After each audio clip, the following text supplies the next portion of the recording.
Chilli powder, ಸಖತ್ ಖಾರ ಬಣ್ಣ ಮತ್ತು ರುಚಿ ಆಚಿ ಚಿಲ್ಲಿ ಪೌಡರ್.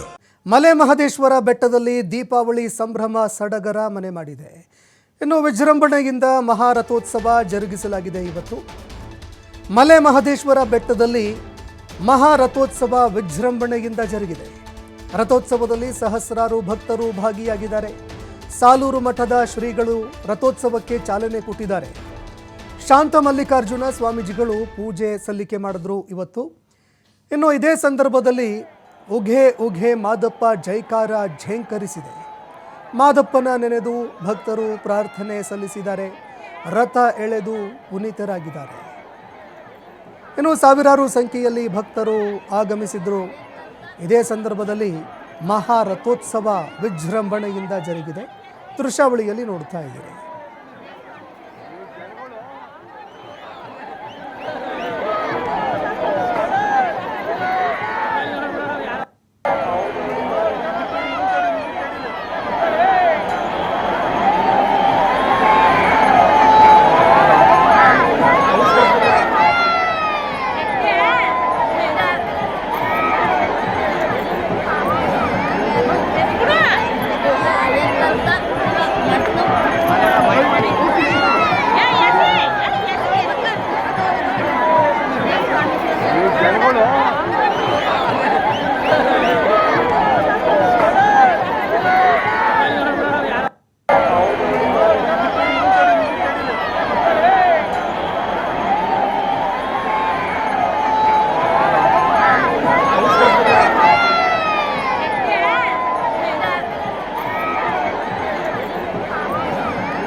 ಇನ್ನು ದೀಪಾವಳಿ ಹಬ್ಬ ಅಂದಾಕ್ಷಣ ಎಲ್ಲೆಲ್ಲೂ ಹಣತೆಗಳು ಕಂಡುಬರುತ್ತೆ.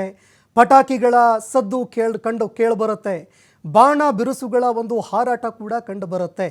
ದೇವರ ಪೂಜೆ ಮಾಡಿ ಸಿಹಿ ತಿನಿಸಿ ಎಲ್ಲರೂ ಸಂಭ್ರಮ ಪಡ್ತಾರೆ. ಆದರೆ ಚಾಮರಾಜನಗರದಲ್ಲಿ ದೀಪಾವಳಿ ಹಬ್ಬ ಅಂದರೆ ಹಣತೆ ಪಟಾಕಿ ಇಷ್ಟು ಮಾತ್ರ ಅಲ್ಲ, ಜಾನುವಾರುಗಳಿಗೆ ಪೂಜೆ ಕೂಡ ಸಲ್ಲಿಕೆ ಮಾಡಲಾಗುತ್ತೆ. ಸಾಕುವ ಜಾನುವಾರುಗಳು, ಜೀವನಕ್ಕೆ ಉಪಯೋಗಿಯಾಗಿರುವಂತಹ ಜಾನುವಾರುಗಳನ್ನು ಪೂಜೆ ಮಾಡಲಾಗುತ್ತೆ. ಮಲೆ ಮಹದೇಶ್ವರನಿಗೆ ವಿಶೇಷವಾಗಿ ಪೂಜೆ ಪುನಸ್ಕಾರ ನೆರವೇರಿಸಲಾಗುತ್ತೆ.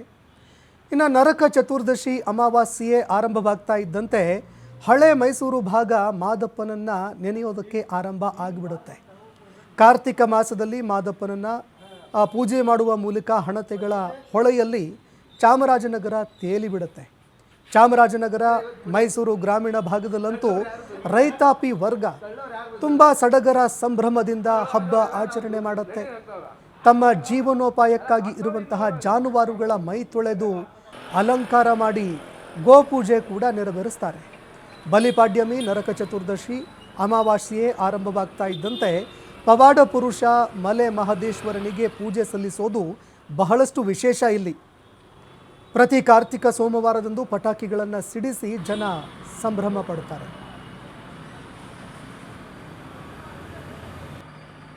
ಅವಾಗಿದ್ದಿದ್ದೆ ಕೇಪು, ಕುದುರೆ ಪಟಾಕಿ, ಆನೆ ಪಟಾಕಿ, ಕೋಳಿ ಪಟಾಕಿ. ನಾವು ಎಂಥವ್ರು ಅಂದರೆ ಯಾರು ವಯಸ್ಸಾದ್ರು ಹೋಗ್ತೀರ ಬೆಳ್ಳುಳ್ಳಿ ಪಟಾಕಿ ಪಟಾಯಿಸ್ಬಿಡ್ತಿದ್ವಿ. ಅದೇನು ಸೌಂಡ್ ಬರೋದಷ್ಟೇ, ಅದ್ರ ಮಜಾನೇ ಬೇರೆ ಇತ್ತು. ಆವಾಗ ಕುದುರೆ ಪಟಾಕಿ ಒಂದು ಕಟ್ಟಿಗೆ 4 ಕಾಣಿ, ಆನೆ ಪಟಾಕಿ 30 ಪೈಸಾ, ಲಕ್ಷ್ಮೀ ಪಟಾಕಿ 60 ಪೈಸಾ. ಇಡೀ ಒಂದು ಬಾಕ್ಸ್ ತೊಗೊಂಡ್ರೆ 1.5-2 ರೂಪಾಯಿ.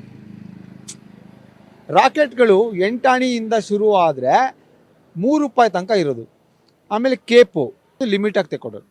ಆವಾಗ ತುಂಬ ಕಷ್ಟದ ಕಾಲ. ಆವಾಗ ವಾಯುಮಾಲಿನ್ಯ ಜಾಸ್ತಿ ಇರಲಿಲ್ಲ. ಇವಾಗ ವಾಯುಮಾಲಿನ್ಯ ಪಟಾಕಿಯಿಂದ ಜಾಸ್ತಿ ಆಗ್ತದೆ.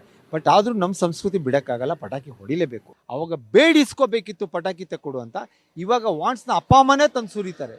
ಅಂದರೆ ನೀವು ಯಾವಾಗ ಅವರೇ ತಂದು ಕೊಡ್ತಾರೆ, ವ್ಯಾಲ್ಯೂ ಇರಲ್ಲ. ನಾವು ಕೇಳಿಸ್ಕೋತೀವಲ್ಲ, ಅದ್ರ ಒಳ್ಳೆ ವ್ಯಾಲ್ಯೂ. ನಿಜವಾಗ್ಲೂ ನಮ್ಮ ಕಾಲದಲ್ಲಿದ್ದ ದೀಪಾವಳಿ ತುಂಬ ಚೆನ್ನಾಗಿತ್ತು. ಈಗಿನ ದೀಪಾವಳಿ ರೋಡಲ್ಲಿ ಹೋಗೋಕ್ಕೆ ಭಯ ಆಗುತ್ತೆ. ಅದೇನು ಡಬ್ಬ ತಂದು ಇಟ್ಟಿರ್ತಾರೆ. ಒಂದು ಸರಿ ಮೇಲ್ಗಡೆ ಹೋಗಿ ಬಡ ಅಂತಿರುತ್ತೆ. ಆ ಬಡ ಅನ್ನೋದು 1/4 ಗಂಟೆ ಟೈಮಲ್ಲಿ ಒಂದು ಅರ್ಧ ಕಿಲೋಮೀಟರ್ ಟ್ರಾಫಿಕ್ ಇರುತ್ತೆ. ನಮ್ಗೆ ಇನ್ನೊಂದು ಭಯ. ಆಮೇಲೆ ರಾಕೆಟ್ಗಳು ಬಿಡ್ತಾರೆ, ಯಾರು ಚಡ್ಡಿ ಒಳಗೆ ಹೋಗುತ್ತೆ, ಯಾರು ಪ್ಯಾಂಟ್ ಒಳಗೆ ಹೋಗೋಕ್ಕೆ ಗೊತ್ತಾಗಲ್ಲ. ಆವಾಗ ಒಂದು ಖುಷಿ ಏನಂದರೆ ಎಲ್ಲರ ಮನೇಲೂ ಅಂಕಲ್ ನೀವು ಬಿಯರ್ ಕುಡಿತೀರಾ ಅಂಕಲ್, ಒಂದು ಬಾಟ್ಲು ಕೊಡಿ ಅಂಕಲ್ ಅಂತ ಇಸ್ಕೊಬರ್ತಿದ್ವಿ. ಯಾಕೆ ರಾಕೆಟ್ ಇಡೋಕ್ಕೆ. ಅವಾಗ ಇದ್ದಿದ್ದೆ ಕೇಪು, ಕುದುರೆ ಪಟಾಕಿ, ಆನೆ ಪಟಾಕಿ, ಕೋಳಿ ಪಟಾಕಿ. ನಾವು ಎಂಥವ್ರು ಅಂದರೆ ಯಾರು ವಯಸ್ಸಾದವ್ರು ಹೋಗ್ತೀರಾ ಬೆಳ್ಳುಳ್ಳಿ ಪಟಾಕಿ